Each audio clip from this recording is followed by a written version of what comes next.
வணக்கம். இன்னைக்கு நம்ம இந்த வீடியோவில் சிஎஸ்எஸ்ல பொசிஷன் ப்ராப்பர்ட்டி பற்றி பார்க்க போகிறோம். மொத்தம் 5 ப்ராப்பர்ட்டி இருக்குது. Static, relative, absolute, fixed and sticky. ஓகேவா? ஃபர்ஸ்ட் நம்ம வந்து ஸ்டாட்டிக் பொசிஷன் வந்து பார்ப்போம். ஜென்ரலாக வந்து ப்ரௌசர் வந்து ஸ்டாட்டிக் பொசிஷனில் தான் வந்து நம்மளோட கண்டென்ட்டை வந்து டிஸ்ப்ளே பண்ணும். ஓகேவா? இந்த ஸ்டாட்டிக் பொசிஷனில் இருக்கும்போது நம்மளால் வந்து கண்டென்ட்டை வந்து மூவ் பண்ண முடியாது. அதாவது லெஃப்ட், ரைட்டு, பாட்டம், டாப் இது எதுவுமே பண்ண முடியாது. ஈவன் ஜெட் இண்டெக்ஸ் வந்து நம்ம அப்ளை பண்ண முடியாது. ஓகேவா?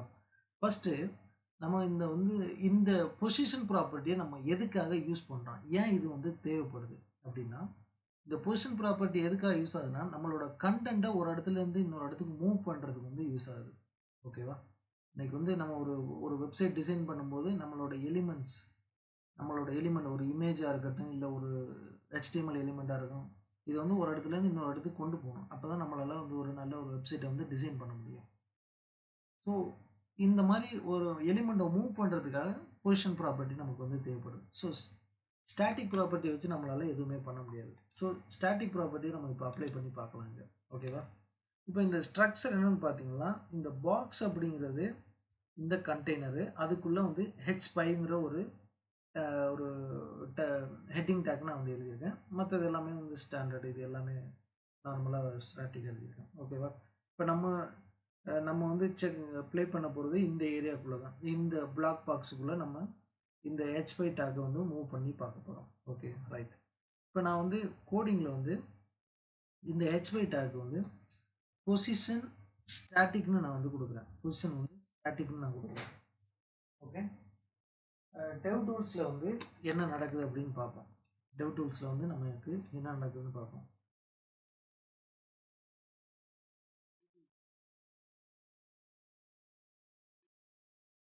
டாக்கை வந்து நம்ம இன்ஸ்பெக்ட் பண்ணி பார்த்தோம் அப்படின்னா,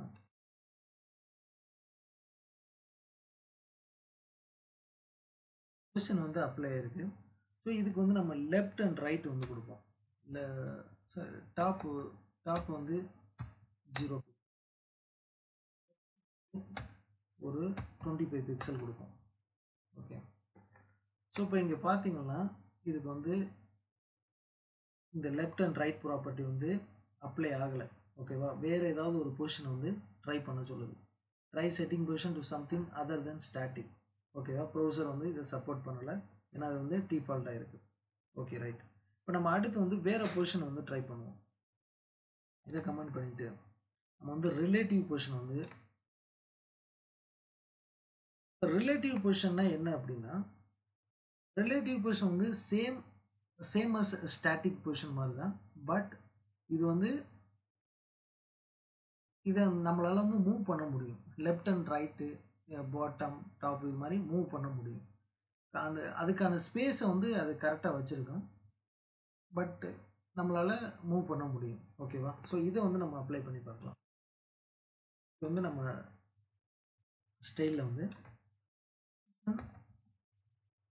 ரிலேட்டிவ் கொடுத்துருவோம். ரிலேட்டிவ் கொடுத்து பார்ப்போம். ஸோ இப்போ எந்த சேஞ்சஸுமே இங்கே நடக்கலை. ஓகேவா? எந்த சேஞ்சஸுமே இங்கே நடக்கலை. இந்த கண்டென்ட்டு அப்படியே இருக்குது. ஓகே. அதுக்கடுத்து நம்ம வந்து டாப்பு ஒரு 10 பிக்சல் கொடுப்போம். என்ன ஆச்சுன்னு பார்ப்போம். இப்போ இந்த கண்டெய்னர்லேருந்து இந்த H5 டாக்கு 10 பிக்சல் வந்து கீழே வந்துருக்கு. ஓகே. அதுக்கடுத்து லெஃப்ட் வந்து இப்போ கண்டெய்னர்லேருந்து 25 பிக்சல் வந்து லெஃப்ட் வந்துருக்கு. இப்போ நீங்கள் வந்து இந்த டெவ் டூல்ஸில் இந்த இடத்துல வச்சுட்டு டபுள் கிளிக் பண்ணிவிட்டு இந்த ஆரோ மார்க் யூஸ் பண்ணிங்கன்னா இது வந்து மூவ் ஆகும். இடத்துல வேணுமோ அது மாதிரி வந்து அப் அண்ட் டவுன் வந்து மூவ் பண்ணி நம்ம நீங்கள் ஒரு வெப்சைட் டிசைன் பண்ணும்போது இந்த இடத்துல எனக்கு எக்ஸாக்டாக வேணும் அப்படின்னா இது மாதிரி நீங்கள் ட்ராவல் பண்ணி அதை வந்து ஃபிக்ஸ் பண்ணிக்கலாம். இதே மாதிரி லெஃப்ட்டுக்கும் வந்து நம்ம பண்ணலாம். ஓகே. ஸோ இது வந்து நீங்கள் டெவ் டூலில் கொஞ்சம் செக் பண்ணி பாருங்கள். ஓகேவா? இதுதான் வந்து ரிலேட்டிவ் பொசிஷன். ரிலேட்டிவ் பொசிஷன்னா என்ன அப்படின்னா, இந்த கண்டெய்னருக்கு வந்து கண்டெய்னரோட கண்ட்ரோலில் இருக்கும். இது வந்து ரிலேட்டிவ் பொசிஷன். அதுக்கடுத்து நம்ம வந்து பொசிஷன்னா என்னன்னு பார்ப்போம்.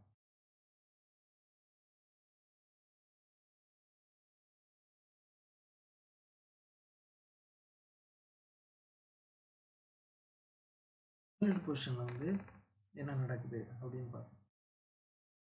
இங்கே வந்து நம்ம சிஎஸ்எஸ் ஃபைலில் வந்து பொசிஷன் அப்சல்யூட்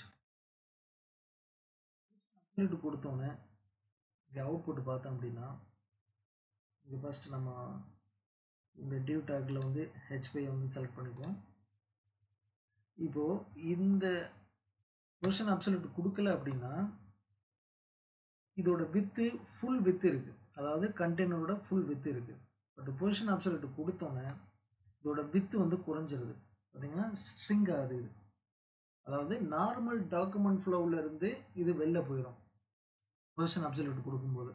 இந்த இடத்துல இந்த மாதிரி ஒரு கண்டென்ட்டே இல்லை, அதுக்கான ஸ்பேஸ் வந்து இருக்காது. ஓகேவா, அதுக்கான ஸ்பேஸ் வந்து இருக்காது, இது வந்து ஓவர்லேப் ஆயிடும். ஓகே, இப்போது நம்ம இதுக்கு வந்து டாப் வந்து 0 கொடுப்போம். டாப் வந்து 0 பிக்சல் கொடுப்போம். என்ன நடக்குதுன்னு பார்ப்போம். 0 பிக்சல் கொடுத்தோன்னே இது வந்து வியூ போர்ட்டுக்கு போயிடுது. வியூ போர்ட்னா என்ன அப்படின்னா நம்ம ப்ரௌசரில் பார்க்கக்கூடிய ஏரியா தான் வந்து வியூ போர்ட். இப்போ நான் நல்லா ஜூம் பண்ணுறேன். சரி, இங்கே பார்த்தீங்கன்னா இது வந்து ப்ரௌசரோட எட்ஜில் போயிருக்கு. இதுதான் வந்து வியூ போர்ட், ப்ரௌசரோட எட்ஜில் போயிருக்கு. இப்போ நான் வந்து லெஃப்ட்டு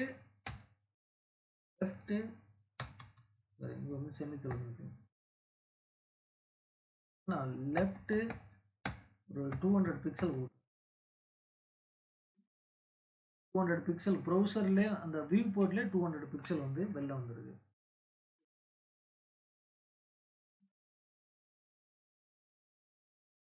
இப்போ இதை நான் கண்ட்ரோல் பண்ணணும் அப்படின்னா என்னோட இந்த பாக்ஸுக்கு, அதாவது இந்த கண்டெய்னருக்கு நான் பொசிஷன் ரிலேட்டிவ்னு கொடுக்குறேன்.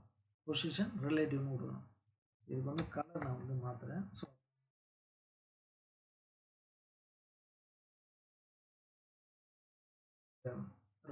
ரெட் லைன், ரெட் டெக்ஸ்ட் வந்து வியூ போர்ட்டோட கனெக்ட் ஆகிருக்கு. இதை வந்து நான் கண்ட்ரோல் பண்ணணும் அப்படின்னா என்னோட பேரண்ட்டுக்கு வந்து பொசிஷன் ரிலேட்டிவ் நம்மளோட இந்த கண்டெய்னரோட கண்ட்ரோலில் இருக்கும். ஓகேவா, பொசிஷன் ரிலேட்டிவ் கொடுத்தா இது வந்து கண்டெய்னரோட கண்ட்ரோலில் இருக்கும். இப்போ இங்கேருந்து நான் வந்து டாப் 0 பிக்சல் கொடுத்துருக்கேன். லெஃப்ட்டு 50 பிக்சல் கொடுத்தேன் அப்படின்னா இந்த கண்டெய்னரில் லெஃப்டில் 50 பிக்சல் இருக்கும். ஓகேவா, இப்போ இங்கே நான் முன்னால் சொன்ன மாதிரி இதை நீங்கள் ப்ரெஸ் பண்ணி இந்த வேல்யூ வந்து மாற்றி ட்ராவல் பண்ணி பார்க்கலாம். ஓகேவா, மூவ் பண்ணி பார்க்கலாம். இதை வந்து ட்ரை பண்ணி பாருங்கள். ஓகே, இப்போ வந்து நான் டாப்பு 10 பிக்சல் கொடுத்தேன் அப்படின்னா இந்த கண்டெய்னர்லேருந்து 10 பிக்சல் இந்த நம்மளோட இந்த H5 டேக் வந்து மூவ் ஆகிருக்கும். Okay, so relative and absolute பொசிஷனுக்கு வந்து டிஃப்ரென்ஸ் என்னென்னு தெரிஞ்சிருக்கும். ரிலேட்டிவ்ங்கிறது அந்த கண்டெய்னருக்குள்ளே கண்ட்ரோலில் இருக்கும். அப்சல்யூட் அப்படிங்கிறது நம்ம பேரண்ட்டுக்கு வந்து பொசிஷன் ரிலேட்டிவ் கொடுக்கல அப்படின்னா அது நம்மளோட கண்ட்ரோலில் இருக்காது, வியூ போர்ட்டோட கண்ட்ரோலில் இருக்கும். ஓகேவா, இப்போது இதுக்கு வந்து நான் பாட்டம் 0 கொடுக்குறேன். பாட்டம் 0 கொடுத்தோன்னே இது மொத்தமும் ஃபுல் லென்த்து வந்து நமக்கு இது வந்து ஃபுல் ஹைட்டை வந்து நமக்கு எடுத்துக்கிறது. ஓகேவா, இந்த கண்டெய்னரில் இருக்குது. இப்போ நான் பொசிஷன் ரிலேட்டிவ் கொடுக்கல அப்படின்னா வியூ போர்ட்டோட கண்ட்ரோலில் வந்துருக்கு. நீங்கள் வந்து டெஸ்ட் பண்ணி பாருங்கள். அதுக்கடுத்து நம்ம வந்து பொசிஷன் பிக்சடை வந்து பார்ப்போம். பொசிஷன் பிக்சடை எப்படி ரியாக்ட் பண்ணுது அப்படின்னு பார்ப்போம்.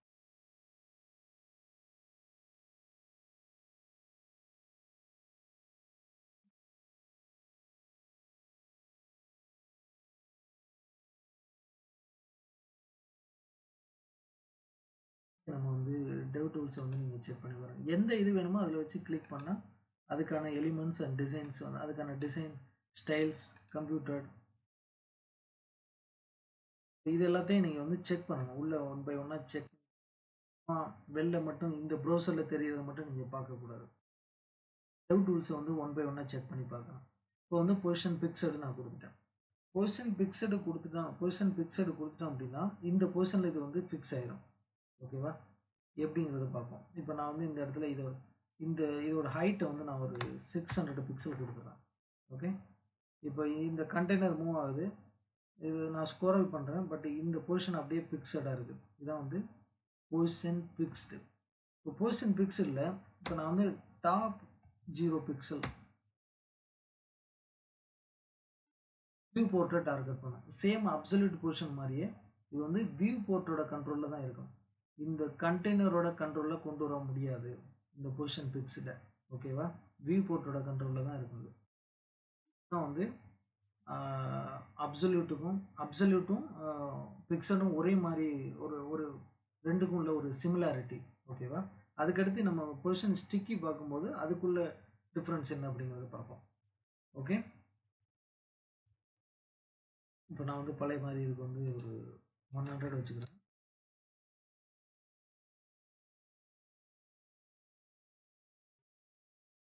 இது பிக்சடு பொசிஷன். ஓகேவா? யூஸ்வலாக நீங்கள் நம்ம வந்து ஒரு வெப்சைட் டிசைன் பண்ணும்போது நம்ம ஹெட்டருக்கு வந்து பொசிஷன் பிக்சட்னு கொடுப்போம். ஓகேவா? இது இதோட ஸ்பேஸை வந்து சேம் அப்சல்யூட் பொசிஷன் என்ன மாதிரி பண்ணுதோ அதே மாதிரி வந்து இதோட ஸ்பேஸை வந்து ஸ்ட்ரிங் பண்ணிடும். இப்போ நம்ம அப்சல்யூட் பொசிஷன் பார்க்கும்போது இதோட புல் வித்து எடுத்துருந்துச்சுல, புல் வித்து எடுத்துருந்துச்சு. நம்ம வந்து அப்சல்யூட் கொடுத்தோன்னே அதோட வித்து குறைஞ்சிருச்சு. அதே மாதிரி பிக்சடு பொசிஷனுக்கு அதோட வித்து இங்கே குறைஞ்சிருக்கு. இந்த க்ரீன் பார்டர் லைனை பார்த்தா உங்களுக்கு தெரியும். ஓகே, அதுக்கடுத்து நம்ம வந்து பொசிஷன் ஸ்டிக்கி வந்து கொடுப்போம்.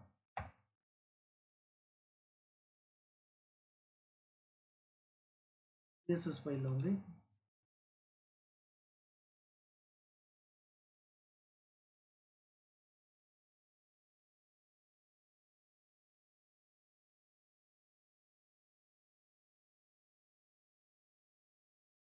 நம்ம உங்களோட ஹெச்பி டேக்கில் வந்து ஹெச்பி டேக்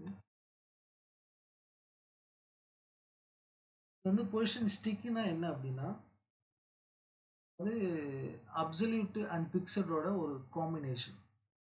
ஓகே, இதுக்கு வந்து ஒரு ஸ்பேஸ் நம்மளால் வந்து கொடுக்க முடியும். என்னன்னு பார்ப்போம். அதாவது ஏதாவது டாப் டாப் டாப்புக்கு வந்து ஒரு வேல்யூ கொடுக்கணும். ஓகே, ஸோ இப்போ நான் வந்து டாப் ஒரு 100 சரி ஒரு 50 பிக்சல் கொடுக்குறேன்.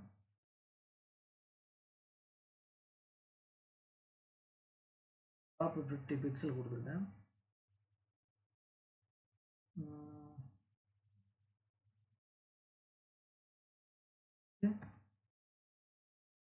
50 பிக்சல் கொடுக்கும். நடக்குது, எந்த சேஞ்சஸுமே நடக்கல இதில். ஓகே,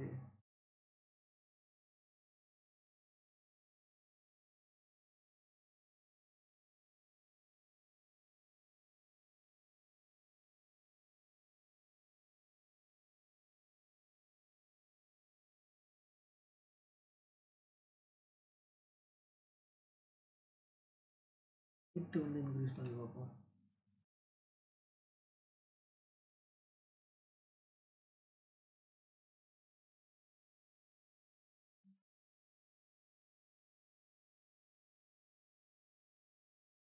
ஓகே ஓகே ஓகே, இப்போ பாருங்கள் இந்த ரியாக்ஷன் வருதா?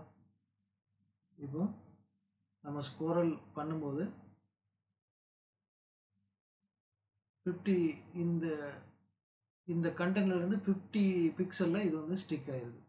ஓகே, வந்து ஸ்டிக்கி. இந்த ஸ்டிக்கிக்கு பிக்சடுக்கு உள்ள டிஃப்ரென்ஸ் என்ன அப்படின்னா, ஸ்டிக்கி வந்து நம்மளோட இந்த பேரண்டோட கண்ட்ரோலில் இருக்கும். பிக்சடு வந்து வியூ போர்ட்டோட கண்ட்ரோலில் இருக்கும். இதுதான் ரெண்டுக்குள்ள டிஃப்ரெண்ட். ஸோ இன்னொரு இம்பார்ட்டண்டான ஒரு கான்செப்ட்டு, இப்போ நம்ம ஹெச்டிஎம்எல் கோடிங் எழுதும்போது நம்ம வந்து ஒரு பேக்ரவுண்ட் கலர் கொடுத்தோம்னா நம்மளோட வெப்பேஜ் ஃபுல்லாக வந்து கவர் பண்ணிடும். பேக்ரவுண்டு ஃபுல்லாக வந்து கொடுத்தோம்னா எல்லாத்தையுமே வந்து கவர் பண்ணிடுது. பட் இங்கே நான் வந்து ஹெச்டிஎம்எல்க்கும் பாடிக்கும் வந்து ஒரு பார்டர் கொடுத்துருக்கேன். அது இந்த லெவல் தான் இதை வந்து கவர் பண்ணியிருக்கு. இதுதான் இதோட ஹைட்டு, ஹெச்டிஎம்எலோட ஹைட்டு, நம்மளோட ஃபைலோட ஹைட், ஒர்க்கிங் ஏரியாவோட ஹைட்டுன்னு வச்சுக்கலாம். பட் இது ஒரு பேக்ரவுண்ட் கலர் கொடுக்கும்போது ஃபுல் வித்து ஹைட்டை வந்து எடுத்துக்குது. இது கொஞ்சம் வியர்டான திங்ஸ். இது என்னென்னு நீங்கள் வந்து செக் பண்ணி பாருங்கள். பட் இந்த மாதிரி நீங்கள் இதுக்கு வந்து பார்டர் கொடுத்து எழுதும்போது நம்மளோட கண்ட்ரோல் எவ்வளவு இருக்குது அப்படிங்கிறத வந்து தெரிஞ்சுக்க முடியும். அதாவது இந்த பார்டர் அப்படிங்கிறது வந்து ஹெச்டிஎம்எல் அண்ட் பாடியோட கண்ட்ரோல், மேலே இருக்கிறது வந்து வியூ போர்ட்டு. ஓகே, ஸோ இதை கொஞ்சம் நீங்கள் வந்து செக் பண்ணி பாருங்கள். ஐ திங்க் இந்த வீடியோ வந்து உங்களுக்கு யூஸ்ஃபுல்லாக இருக்கும் அப்படின்னு நான் நினைக்கிறேன். நீங்கள் டிஃப்ரெண்ட் இதை வந்து நீங்கள் ட்ரை பண்ணி பாருங்கள். நான் ஜஸ்ட் ஒரு கான்செப்ட் தான் கொடுத்துருக்கேன். இது வந்து இதை நீங்கள் ப்ராக்டிஸ் பண்ணி பாருங்கள். ஏன்னா இப்போ ப்ராக்டிஸ் பண்ணும்போது டிஃப்ரெண்ட்டான ஒரு ஐடியா கிடைக்கும், ஒரு கான்ஃபிடென்ட் கிடைக்கும். ஓகே, தேங்க்யூ ஃபார் வாட்சிங். உங்களுக்கு பிடிச்சிருந்தா நீங்கள் மற்றவங்களுக்கு இதை வந்து நீங்கள் ஷேர் பண்ணுங்கள்.